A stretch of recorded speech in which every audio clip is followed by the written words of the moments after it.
Hi Swans. Today, I know we'd normally be having class at 3, so I thought I'd give you a little something to think about. I'll start with a new addition to the warm-up that you can do to strengthen at home. And then we'll go into doing the center floor combinations that we have, only I will have my back to you, so that you can follow as you normally do from behind me without having to mirror me. It's going to be weird for me because I won't be able to see myself in the camera, so forgive me whatever mistakes. But let me start with, I'm going to put my hand on the wall back there and show you some slow rises. Pick one foot up, just get it out of the way, and go up on the ball of your foot several times. Remember, lower back straight, core engaged, neck long, shoulders back. You can keep your arm on a low second, but use one hand to steady you. And remember that that hip is over the ball of the foot that you're using, and that your weight is over the ball of the foot at the first two toes. No weight over the pinky toe. So I'm getting rid of the other foot, no weight on it. Remembering to keep my core engaged. If you were getting ready to go on point, you'd be doing a million of these. But the thing that makes a point dancer strong makes us strong too. We don't need point shoes to justify this. It's just good for you. And your usual stretches, your walks, your hip warm-ups. I just heard my hip crack. I wonder if you could hear it. And remember how you find your first position. Feels good. Okay, so we're gonna do the adagio that you already know, and I'm gonna have my back to you. Hope this works.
All right, I hope you could see me all that time. I have no idea.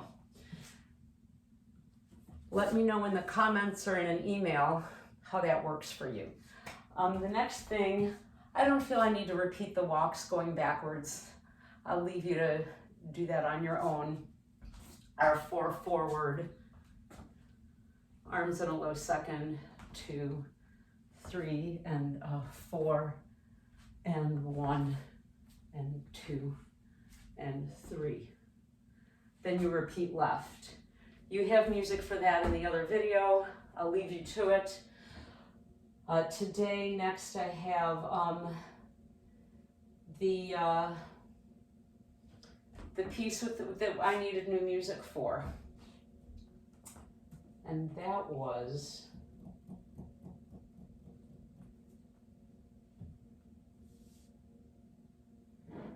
give me a moment.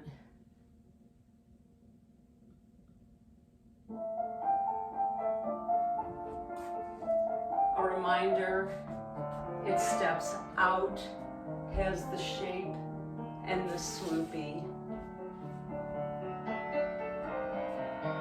Balance, the drag.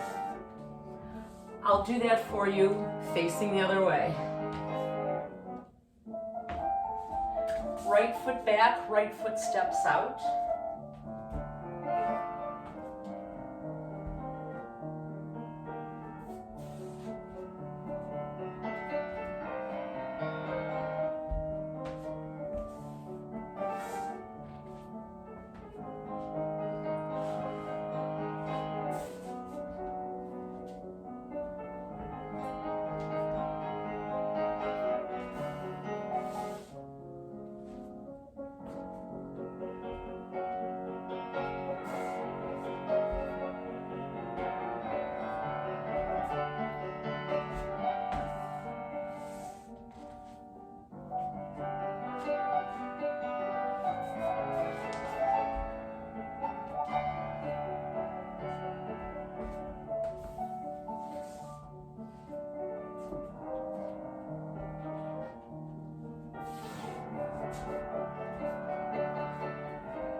Now, if you were watching, you saw me make a mistake. I felt it when I did it.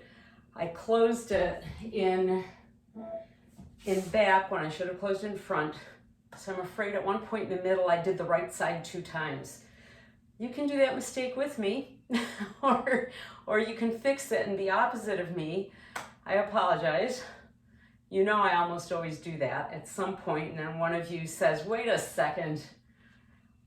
You guys are good. I have one more for you. It's our sassy little tango. And the music I have for that is this. I think, remember, piqué, pas de cheval, then our funny lunge with the wrists and open, tolier, pull it a sec, cop it, pas de bout, ray. Okay. I will do it 4 times with my back to you.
Okay, I think I got through 4 times of that without mixing it up. What I'd like to do now is a very old-fashioned reverence. That's the bows to each other. I'll do it facing front. It uses all the body positions. Then I'll repeat the music and I'll do it facing back. It involves croisé, which means crossed, écarté, which is really to the side, but your body's at an angle. It's like that, only facing the corner. À la quatrième devant, meaning to the fourth in front. Effacé, which means shaded. So again, your hips are facing, you're squarely facing a corner, your foot is right to the front, but it's your épaulement, your shoulders and head, that make it look like not a square shape, but looks like something else. Then there's à la seconde. The next position is allongé, trying to get that hand behind me. À la quatrième derrière, to the fourth behind, and croisé. I'll show you, it's just a plié and a tendu all the way around, then on the left. I'll do it front and back. It's just as much an intellectual exercise as it is a dance, to know our positions, to be literate in all the body positions in the native language of ballet. And you guys are all smart. So I'm going to give you a proper reverence now instead of just our usual walks with a bow.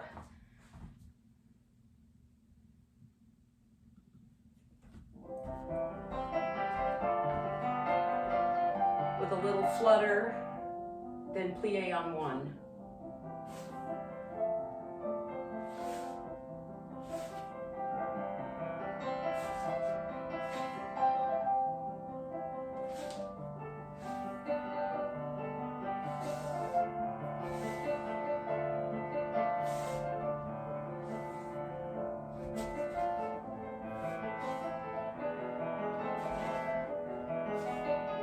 Transitioning to the other side now. Left.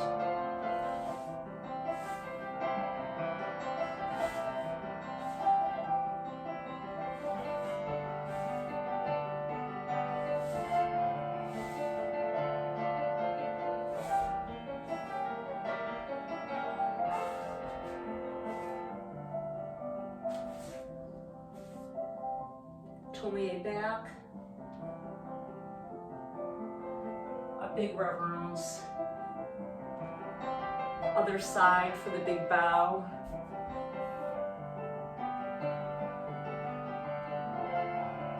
I include the whole audience, the balcony. Thanks for watching. And of course, all that modesty that you know all the soloists have. Thank you, dancers.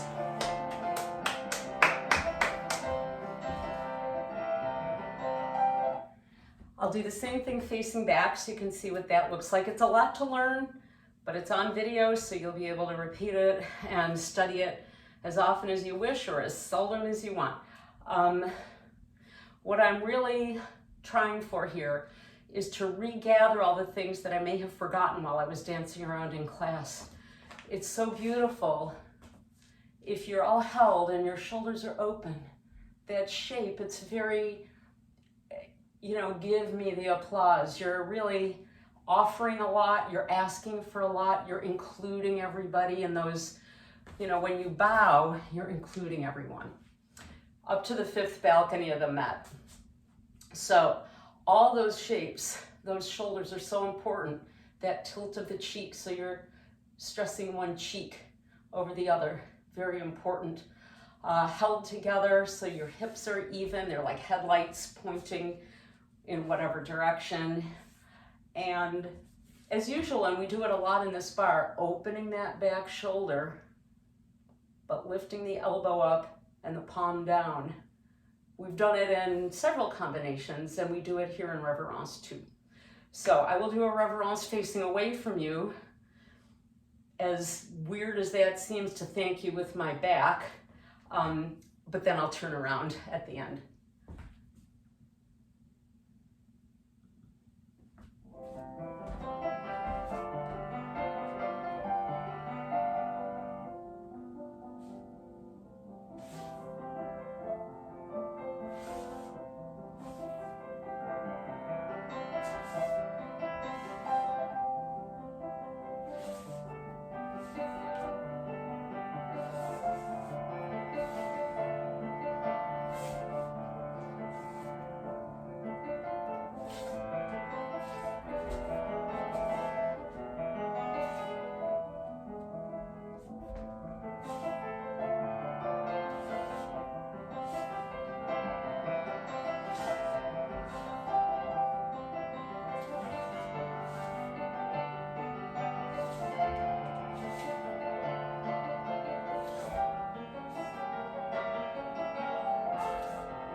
Thank you, dancers.